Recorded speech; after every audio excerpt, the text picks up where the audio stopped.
It's Tom at Autotyme Automotive. I had a customer bring a Tacoma in.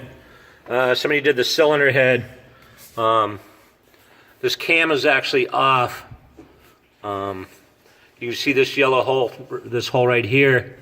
It should line up directly with the other yellow hole on the back. So this right here is what's called the scissor gear.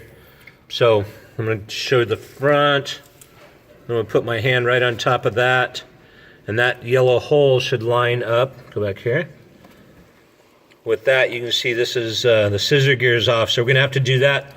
All of the valves are tight. This thing had 120 in compression here, and it had like 90, 90, 90 in the back. So we're going to go through all the valves. We're going to pull this camshaft off. We're going to reposition the scissor gear on this cam.